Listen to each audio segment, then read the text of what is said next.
পাথরঘাটা পৌরসভায় আপনার fogger machine দিয়ে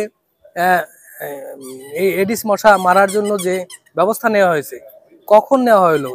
যখন আপনার এডিস মশা ডিম পেড়ে সেই ডিমগুলো বাচ্চা হয়ে গেছে। এই মুহূর্তে আসলে ফগার মেশিনটা আরও এই বৃষ্টির আগে এই ফগার মেশিনের মাধ্যমে এটি মারার কথা ছিল। যখন সময় সুযোগ মতন না মারার কারণে এই ডেঙ্গু মশা আরও ছড়িয়ে পড়েছে। তাই আমরা দাবি করব যে এখানে পৌরসভার একটি গুরু দায়িত্ব রয়েছে।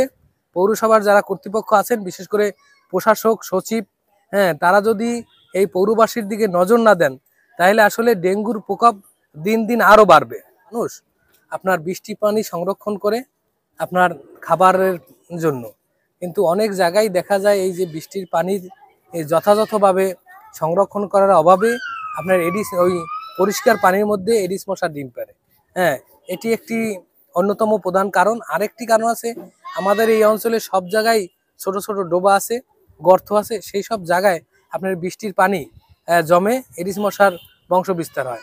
আর একটা বিষয়, আমাদের টোটাল এই পাথরঘাটা উপজেলার বিভিন্ন গ্রামে দেখবেন ছোট ছোট ডোবা আছে যেখানে বদ্ধ পানি আছে এবং সেই পানিগুলো পরিষ্কার পানিতে, বদ্ধ পানিতে এডিস মশার ডিম পারে, সেটাও একটি অন্যতম কারণ যে এডিস মশা বংশ বিস্তারের জন্য এই প্রত্যেকটাই একটি কারণ।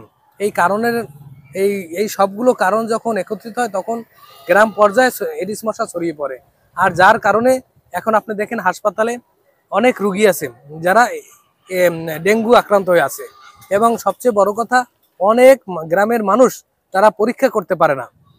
তারা ঘরে বসে আছে, এই প্যারাসিটামল জাতীয় ট্যাবলেট খেয়ে জ্বর কমিয়ে রাখছে, কিন্তু আসলে তাদের টোটাল শরীরে এডিস মশার লক্ষণ, এই ডেঙ্গু রোগের লক্ষণ তাদের মধ্যে বিরাজমান। এবং যখন তারা একদম শেষ পর্যায়ে আসে, আপনার তাদের যখন মাত্রা একদম শেষ পর্যায়ে, তখনই তারা ডাক্তারের পরামর্শ নেয়, আর তখন দেখা যায় আমাদের এখান থেকে বরিশাল রেফার করে দেয়। এটি আমাদের এই অঞ্চলের মানুষের জন্য খুবই কষ্টকর, কারণ এত টাকা ভাড়া দিয়ে সেই বরিশাল যে চিকিৎসা নেওয়া এটি ব্যয়বহুল। তাই আমি দ্রুত কর্তৃপক্ষের কাছে দাবি জানাবো, এখানে একটি আলাদা 50 থেকে 60 শয্যার একটি ডেঙ্গু ওয়ার্ড তৈরি করা, এবং বিশেষ করে এখানে দ্রুত, যেমন হাসপাতালে আপনার 3 থেকে 4 জন ডাক্তার আছে এবং যথেষ্ট পরিমাণ আপনার পরিচ্ছন্নতা কর্মী নাই, এখানে জনবল নাই, এই সবগুলো যদি একত্রে এখানে এখনই পদক্ষেপ না নেওয়া হয়, তাহলে পাথরঘাটায় অচিরেই আগামী 2 থেকে 5 দিনের মধ্যে দেখা যাবে ডেঙ্গুর প্রকোপের কারণে আমাদের এই অঞ্চলের মানুষ আক্রান্ত হয়ে সর্বশেষ যে অবস্থা, সেটা মৃত্যুর দিকে, আল্লাহ না করুক সেই মৃত্যুর অবস্থায় অথবা জটিল কোনো অবস্থায় না যায়, সেটি থেকে পরিত্রাণ পাওয়ার জন্য সরকারের এখনই পদক্ষেপ নেওয়া উচিত।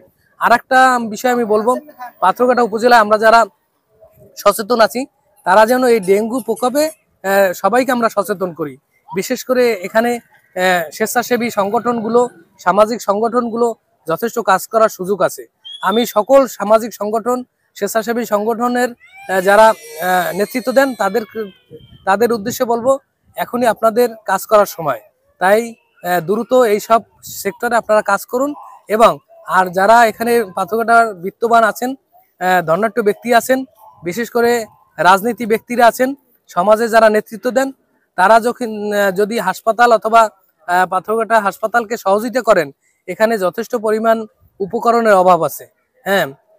ব্যক্তিগতভাবে হোক, কোনো সংগঠনের পক্ষ থেকে হোক, এখানে যদি সহযোগিতা করা যায়, ন্যূনতম কিছু জিনিসপত্র দিয়ে ডেঙ্গুর উপকরণ পরীক্ষা নিরীক্ষা করার জন্য যে সহযোগিতা দরকার, এবং একটি ওয়ার্ডকে সরকারিভাবে অনেক কিছুই সম্ভব না, কিন্তু ব্যক্তি পর্যায়ে সহযোগিতার মাধ্যমে যদি করা যায়, তাহলে এখানে ডেঙ্গু ওয়ার্ডে ফ্যান দরকার, এই রকমের অনেক কিছুই দরকার আছে, যেগুলো আপনি যারা সমাজের নেতৃত্ব দেন তারা সরজমিনে এসে দেখতে পারবেন।